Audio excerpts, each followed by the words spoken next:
Oh, welcome to this, the final in the Billy Ho Show.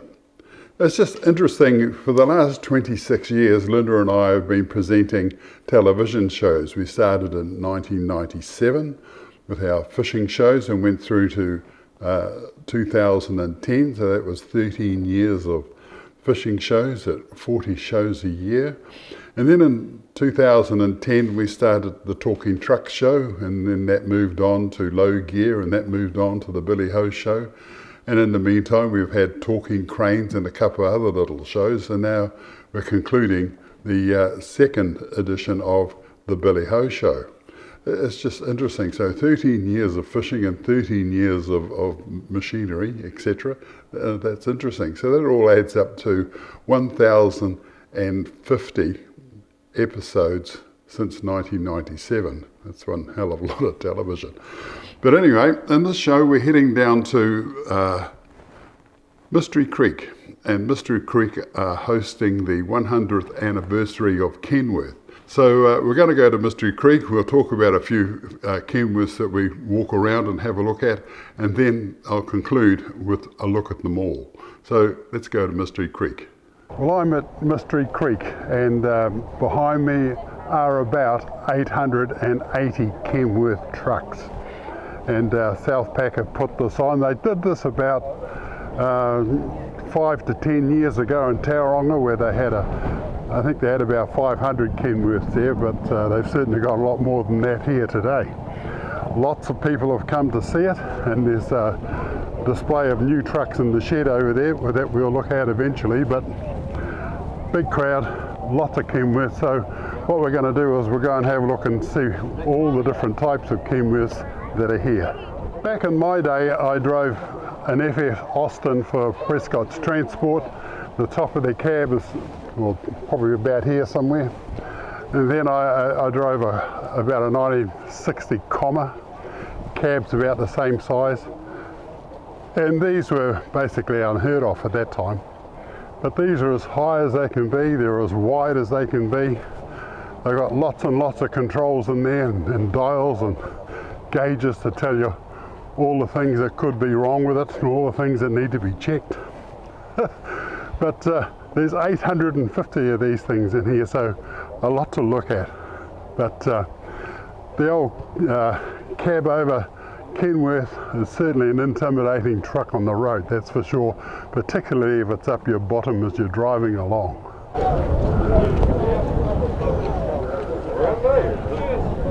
One of the stalwarts of the logging industry is Mike Lambert, and we did an interview with Mike, and he had lots and lots and lots of Kenworths, including the first 12-cylinder V12 Kenworth they called the Concord.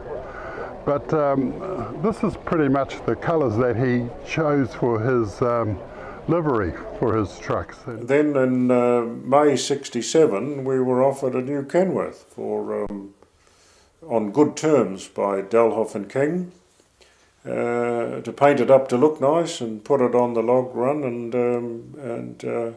pay $600 a month for 6 months if we didn't like it, to give it back with a new set of tyres.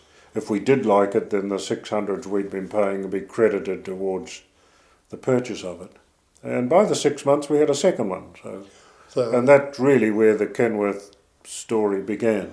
But I see it's just painted red like the... that's how it was, yeah, just red. Just red. That's, well, the 190s, the Internationals were all just red, you see. Oh, okay, yes. So that was our sort of colour. So, yeah, there was no need to, we figured no need to change. We changed the colour scheme when the Kenworths went to the, what they called in those days the unit glass front, which was the fiberglass bonnet, mudguards all combined, the tip-up one. And that didn't look right, just all red, so we thought we're going to have to do something here. So our current colour scheme, the red, white and black, is really from a Kenworth brochure. Oh, okay. So nobody's had any fancy ideas what it should look like? You just thought, oh, they just looked at it and said, that's good, showed it to our painter, and he said, no problem at all. This isn't his truck, this is one that's just got a colour scheme like his. But it's just interesting. I'm sure Mike's got some, well, the Lambert people who bought his company have got a few trucks here, so we'll track them down and have a look. And once you get your Kenworth, of course, and then you can decorate it up any way you like. And this is either a decal, or you can get an artist called an airbrush, and they can do all this wonderful signage or decals on the side of your Kenworth just to make it look that little bit more fierce. There was a man called Bert Watchhorn, and Bert's passed away now, but he had a collection of trucks in near Whakatane, and he had his Watchhorn trucks, and they did what they did. But Bert's passed on now, and I think his son operates this Watchhorn business, and not quite sure what they're carting. Something that requires 2 flat deck trailers anyway. So it was just nice to see Bert represented here in the Kenworth display. You might remember our TV series called Low Gear, and it was sponsored by J Swap from Matamata, and it's good to see they've got a good collection of Kenworths here on display as well. And Swappy has all sorts of Kenworths, and they go all over the country these days doing jobs on the road. They have their farmers meal, the cow meal that they specialise in, and Kenworth on the wharves down at Mount Maunganui picking it all up. But it's, as I said, he also has a finger in the pie with logs, and of course the metal supplies from his quarries, so he does very well with his Kenworths, and his Kenworths are always on the job. So it's good to see Swappy here with some Kenworths.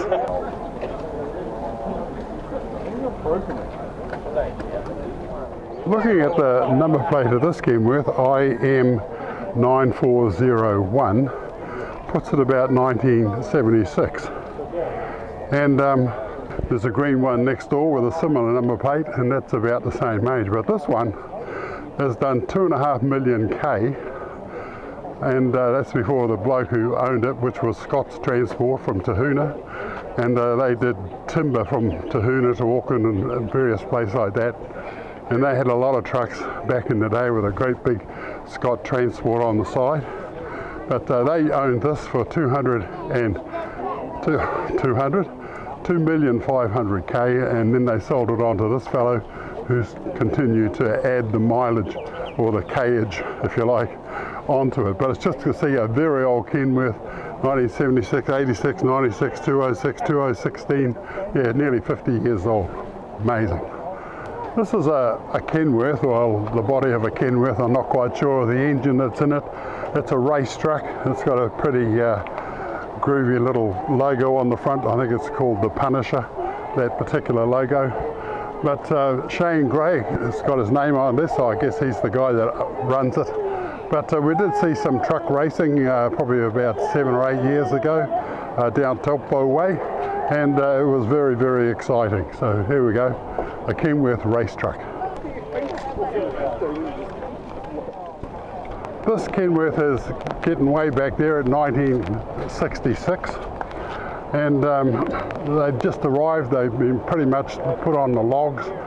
Forest Products had quite a number of them, and I think the KLC still had their Pacifics, but the Forest Products are moving into their Kenworths, and I wouldn't be surprised if this was one of an ex-Forest Product truck. But anyway, it's still going, it's still working, and yeah, excellent. Well, we've been talking about this throughout our little walk through the Kenworth, and this is the Concord. This is the Mike Lambert's V12 Concord. And if I lifted that bonnet, you'll be able to see a GM V12. And Mike negotiated with the American Kenworth people, told them what he wanted, how he wanted it spec'd, and this is how it turned up. First day into the forest, they loaded it up, the loader driver loaded it up, off it went to the mount, and in no time at all it's back again for its next load. And the loader driver said, "Wow, that was fast, you're as fast as the Concord." And that's how it got its name, the Concord, and it's stuck. There was a sister truck to this, another V12 brought in by Mike Lambert, but it didn't get all the mana and the prestige that this V12 got. I know we spoke about the Concord earlier, but I hear you bought another one. Yes. As well. Tell me about the second one. I mean, the Concord's the Concord. Tell me about the second one. Well, the second one never, I don't know how, but it still confuses me why the first V12 has got this fame. I'm a little bit bewildered by it, quite frankly, but it seems to have earned this fame. The second one never enjoyed that fame, and I can't answer that either. It was exactly the same spec. So there it is, the Concord. It belongs to Barry Caulfield, I assume still, and he's restored it. We all went to his yard and his shed in Whakatane, and they unveiled it, and all the ex-drivers, there were about 12 of them, they were all there to see the Concord unveiled and restored. So it was absolutely fabulous. So there it is, as I said, the Concord, the V12 GM. This is Alf Quaid's daughter. Alf had this truck for a number of years, taking in and out of the bush for Mike, and so it's good that his daughter, Alf passed away just recently, that his daughter can sit in the same seat that he did back in the day.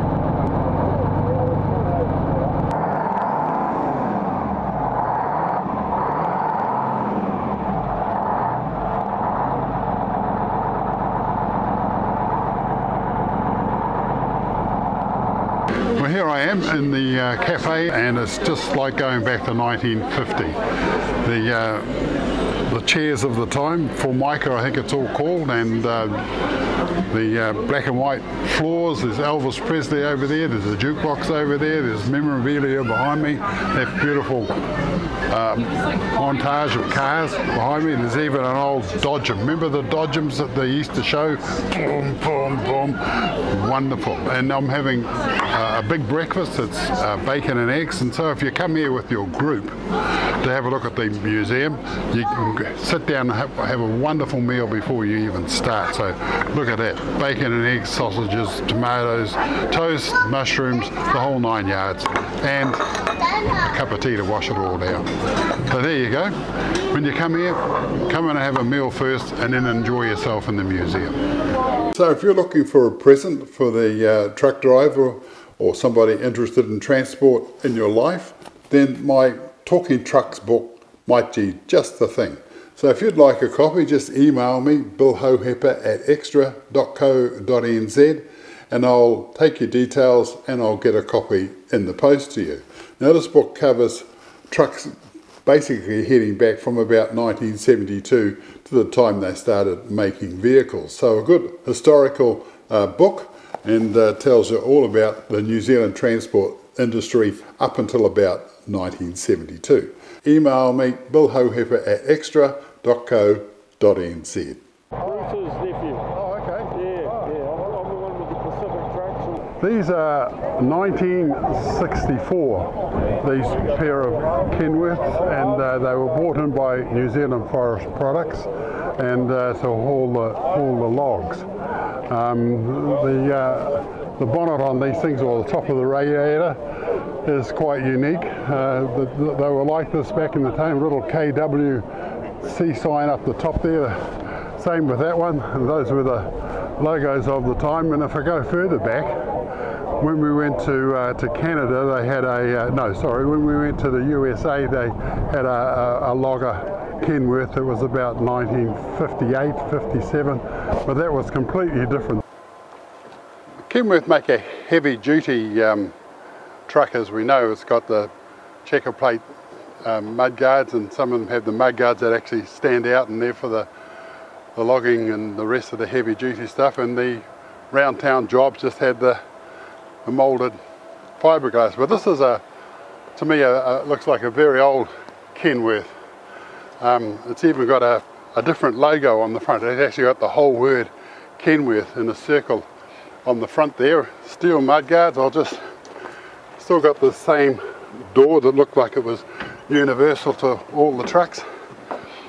Very narrow cab, that's for sure. Great big steering wheel, twin sticks, and lots of little dials and switches, as you would expect in a Kenworth. One little window in the back there to see who's coming along behind. It's got a big stanchion on the back there for the logs, so this too would have been a logger in its time, but even so it's still got the little side lights attached, but it's on the side, but it's still attached to the headlight, which is on a little pedestal out the front there, covered with a piece of steel. Not sure what's in there, but probably a Cummins. But there it is, a real heavy duty early Kenworth. But just take a look at that little logo. That's completely different again. So they came with these mud guards. This one's got no lights. It's in the process of being restored, so it hasn't got that far yet. And these belong to Dave Carr, and Dave Carr Transport. He's got that other enormous Kenworth on the other side of this one, but we'll talk about that in a minute. But this one is being restored. It's not the original cab. It's a bit like repairing your axe, really. This old axe, I've changed the handle and I've changed the top a few times, but it's still the old axe I used to have. But it's a cab that's been imported from America. But it's a great example of what they've done to restore it to this stage. But they were both here in 1964. They both worked their butts off, and they've been preserved, and here they both are. A credit to Dave Carr and to Barry Caulfield for getting it to this stage. Amazing. Looking out through the window of this truck, it would never have been in the city, and if it was, it would have been about 10 or 12 paces out the front of it before you could see the driver. But this would have spent its life sort of up and down forestry tracks, carting logs to Kinleith.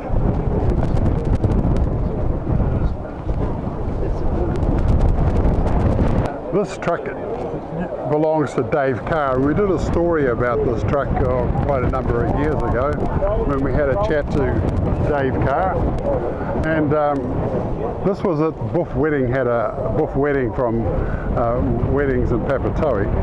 He had a bit of a do one labour weekend, and lots of classic trucks turned up, and this was one of them. And I walked 10 paces out the front of this truck before I could see the driver. So that's how much invisible it is in the front here with this enormous bonnet. Now I'm 6'2", and it's just way up above me, and then the cab's way above that again. And when we were in Vancouver Island a couple of 3 months ago, they had a fat truck Kenworth there that I think was even higher than what this is. This is a Kenworth, so we've got Hayes, we've got Pacific, and we've got Kenworth, all getting into the logging act. And you can just see how high this whole thing is. I mean, I'm 6'2", so I've got to reach up there to open this door. And looking in the cab there, it's got everything a Kenworth would have, but sit in the seat and wind the window down, and here I am. And it's quite an elaborate, even though it's not very wide. So we've got the window winder on the off side, and then we come in this very small glove box, and a whole bunch of gauges in the middle. Then we've got the speedo and the rev counter, and more gauges on the left hand side. Looking down on the floor, great big huge accelerator. What we've got here is an automatic gear change, and it just clicks in 1, 2, 3, 4, 5, sort of wends its way, so you can choose which gear you're going down the hill in or up the hill in. But there's the view out the front. You can certainly see for miles. Absolutely wonderful. So there's a Kenworth logo on the little arrangement just there, just to keep yourself cool in here. But this would be quite a modern truck. Engines out of it, of course. And right in front of you, you've got this little tag here that tells you that there's no air. So until that flicks itself away, you can't actually move. But this is the sort of truck that you cart those great big windmills out to the coast and wherever they have to go. and it's sort of like a heavy haulage specialty truck, this, but it's it's just enormous. Well, I've come into the museum now, and just looking around, there's all sorts of cars from the 50s and 60s, 30s, there's a couple of 20s in here even, and it's a magnificent collection. So there's lots and lots of stuff in this museum for you to look at, lots and lots of stuff that's going to take you right back to the day, and if you're new, well, there's lots of stuff here about New Zealand history. So if you come here, you're coming to Railside Place, which is off Rifle Range Road in Hamilton. Certainly worth a look if you belong to a car club or some sort of a club and you want a place to go. This is the place to come, and you can start off with a meal in the cafe. Come and have a look, enjoy yourselves. I absolutely recommend it.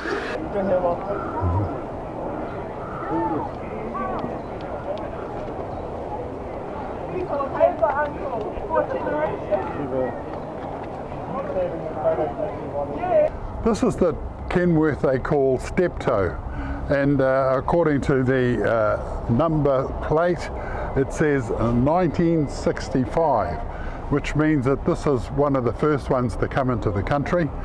We saw the ones that went to Forest Products, and they're up on the hill there just before. But Ian Story, he's the man who has this truck called Steptoe, and and we've seen it on the truck runs around the place. He's very keen to display this truck. It's seen all over the country, and we went to his house. He's got some internationals. He's got some other trucks there as well that he has. But Steptoe, she's a famous truck, famous Kenworth around the country, and it's good to see it here in this huge lineup of Kenworths. Well, just to conclude, Linda and I went down all the rows of Kenworths with our cameras, and so we're going to put it up on the screen now, and if your Kenworth was there, I hope you get to see it. So enjoy.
And lastly, I need to thank the Classics Museum in Hamilton for their support of the Billy Ho Show. Thank you very, very much. It was absolutely appreciated. So there you go. I hope you've enjoyed our shows, and we'll see you all again in April.